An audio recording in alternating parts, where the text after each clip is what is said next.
Makikita rin ho natin itong si dating unang ginang Imelda Marcos. Abay, pulang-pula ho ang suot niya. Ito ho yung, kasama rin Si niya Irene. itong si Irene, no? At kasama si Pangulong Bongbong Nandun si Marcos. Nandun sila sa Batac, Ilocos Norte, no? At sabay-sabay silang Naghahanda boboto, na. pati si Congressman Sandro Marcos. Nandun na rin siya sa Mariano Marcos Elementary School sa Batac. Ay, si Pangulong Bongbong. Oo, ang ating Pangulong si Presidente Bongbong Marcos. At ito po ang Mariano Marcos Memorial Elementary School. At actually, itong eskwela na ito, pinangalan sa lolo ni Pangulong Bongbong, no? At matagal ng voting precinct ito ng buong pamilya Marcos. Kabilang si dating First Lady Imelda Marcos, na talagang bumiyahe pa rito para buboto, no? Kasi alam natin, dito siya nakatira sa may Makati. Abot pa si dating unang ginang sa priority lane. Oo nga. Oo. Tapos dito rin... Senior, PWD.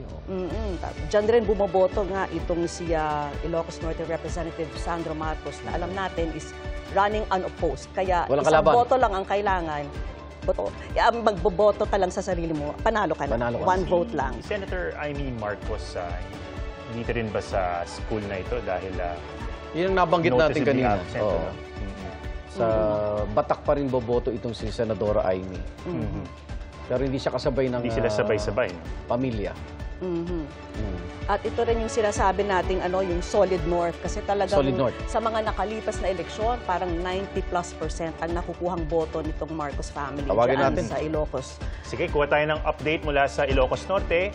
Diyan pa rin si Mark Salazar. Mark! Hi, Atom, Vicky, nandito na, kararating lamang ng Marcos family sa pangunguna ni Pangulong Bongbong Marcos dito sa Mariano Marcos Memorial Elementary School, Precinct 36A. Yan ang pagbobotohan ng Pangulo, at kasama niyang dumating ang kanyang ina, si former First Lady Imelda Marcos, ang kanyang kapatid na si Irene Marcos, at ang kanyang anak na si Congressman Sandro Marcos. Ang boboto talaga sa Precinct 36A ay si Pangulong Bongbong Marcos, si former First Lady Imelda Marcos, at ang kapatid niyang si Irene. Si Sandro kasi lumipat na sa First District, sa Lawag siya boboto.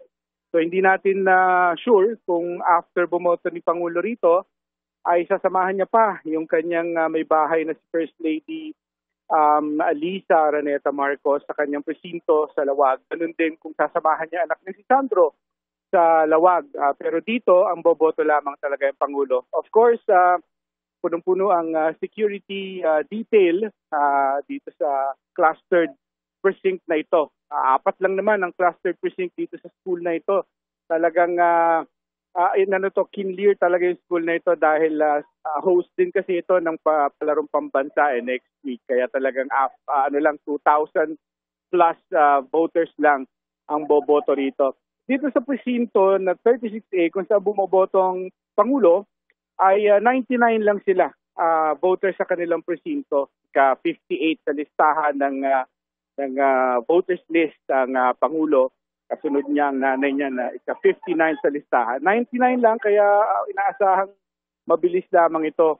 Pero sa labas, may mga nakapila na rin na boboto. Dahil meron na rin mga nauna sa pila bago dumating ang Pangulo.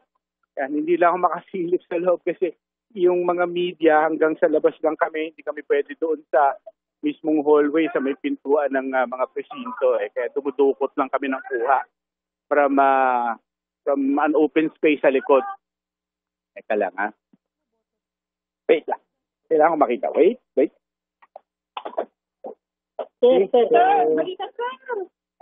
Ayan. Si former First Lady Imelda Marcos ay chinek na yung kanyang pangalan doon sa voters list. Hintay na lamang na mabigyan siya ng kanyang balota para makaboto.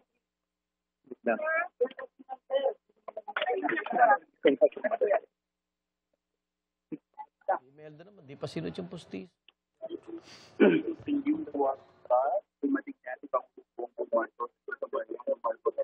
Hindi masyadong crowded ang school na to. As I said, for clustered precincts lang ito. More than 2,000 lang ang boboto sa buong maghapon na ito from 5 a.m. to 7 p.m. mamaya. Hindi natin naasahan na magka-crowd na malaki dito sa eskwelahan na ito, Mariano Marcos Memorial Elementary School. Si Pangulong Bongbong Marcos ay kasalukuyan ng bumoboto. Hawak niya na yung kanyang balota. Covered naman ito ng secrecy folder. Bumoboto na lang yung kanyang kapatid na si Miss Irene Marcos. Dalawa silang bumoboto na, si First Lady Imelda Marcos ay kaabot lang sa kanya ng balota niya. At boboto na rin. Simulan niya na rin bumoto. Of course, hindi ito special accommodation for the Marcoses dahil kasama nila sa kwarto ang iba pang mga botante ng Batak. Sabi ko nga, sa presinto lang ni Pangulong Bongbong Marcos, there are 98 other registered voters na kasama niyang boboto sa kanyang presinto, ang precinct number 36A.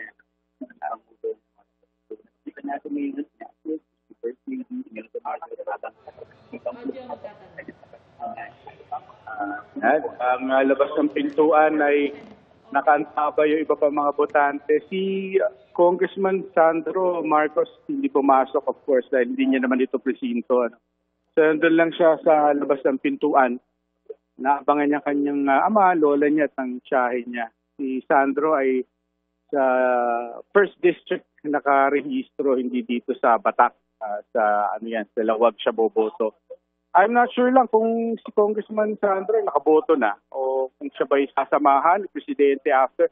Pero in the past daw, hindi naman daw sinasamahan ni Pangulong Bongbong yung asawa niya o anak niya na bumoto sa kanila mga presinto. Although sila, sinasamahan nila ang Pangulo pag pumupunta rito sa Batak para bumoto.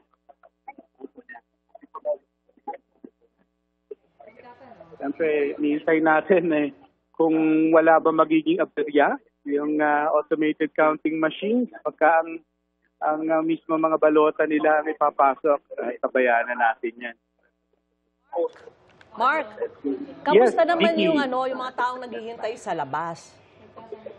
Sa labas, alam mo, na crowded dahil PSG, yung mga local officials are there, pero hindi rin masyadong makapalang tao dahil wala itong buong eskwelahan nga konti lang naman ang boboto rito, palibasa ay 4 na cluster precincts lang naman ang seservisyohan ng school na ito. So hindi pa rin naman ganun kakapal ang tao. At saka ano pa lang naman yung mga nakapila kanina are mostly yung mga nauna dahil sila kasama doon sa vulnerable sector, mga elderly, konting mga may PWD at mas konti pang buntis na naunang mag-abang. So hindi masyado ang nakikita yung crowd ayan na, yung balota ni Pangulong Marcos, Bongbong Marcos, papasok niya na sa ACM, sa automated counting machine. Of course, dapat ay nakatakip pa rin, hindi makikita. At dapat ang botante mismo, ang Pangulo mismo dapat na magpapasok ng kanyang balota sa machine. Siya magsusubo mismo niyan. Okay, Pops, tinanggap, Pangulang problema. Tapos hinihintay na ng Pangulo na mag-print ng resibo ang ACM. Dahil dapat lalabas sa resibo na yun na printed. Pops, binuksan yung ACM. Bakit?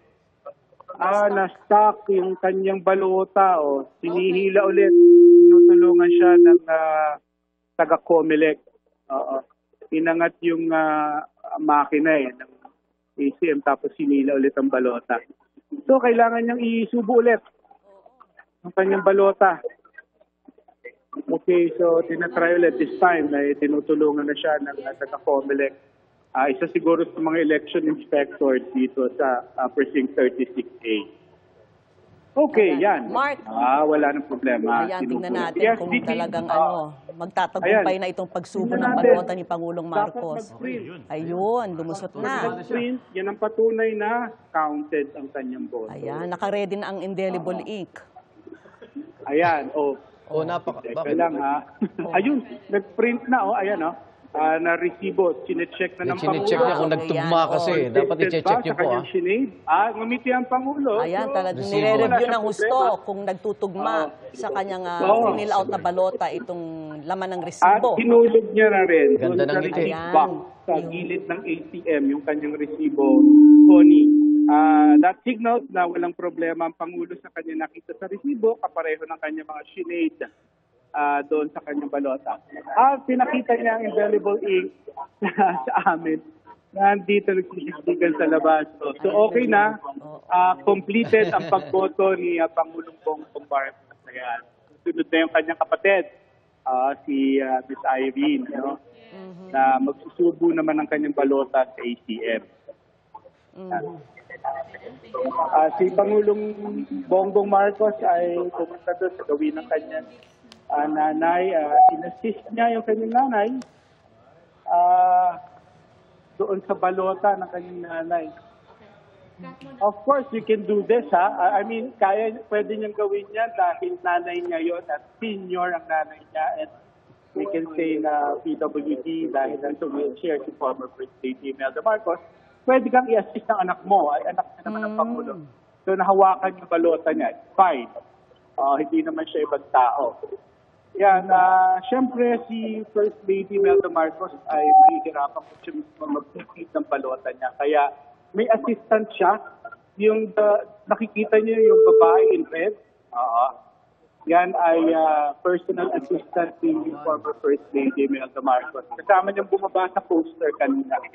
At pwede na-allow ang mga mag-a-assist sa vulnerable sector, elderly, PWD.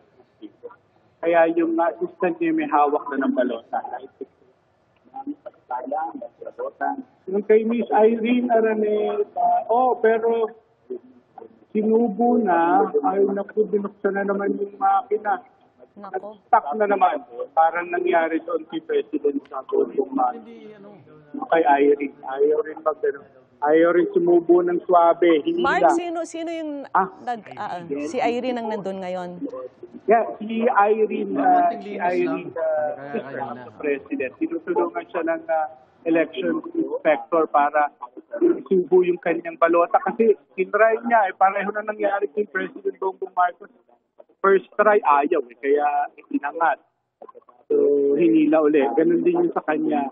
Nakapila sa kanya, syempre, ang kanyang ina, First Lady Imelda Marcos, susunod na magsusubo ng balota. Okay, I think yung kay Miss Irene ay tinanggap kasi nag-print na ng receipt. So now, Miss Irene is checking kung tama yung naka-imprenta sa resibo niya versus dun sa kanyang shinade sa balota. At wala siyang problema. So, pinupinan ni Miss Irene at kanya nang iuhulog doon sa box para sa mga resibo ito. Voter's receipt. Kailangan kasi ihulog talaga yan after mo i-check. Tapos, lalagyan ka na ng indelible ink kasi wala ka namang problema, wala kang reklamo sa naging proseso mo. At ang indelible ink mo ang mag-seal. Yan ang senyales na tapos na ang iyong role dito. Yan, nakaboto ka na. Kaya si First Lady Imelda Marcos ay witness lang siya habang sinusubo yung kanyang balota sa ATM sa tulong ng kanyang personal assistant. Pareho silang nakapula. At saka yung isa pang COMELEC official. Ayan. Let's see kung magiging swabe naman ang pagsubo ng balota, no? Ng boto ng dating unang pinang. Okay.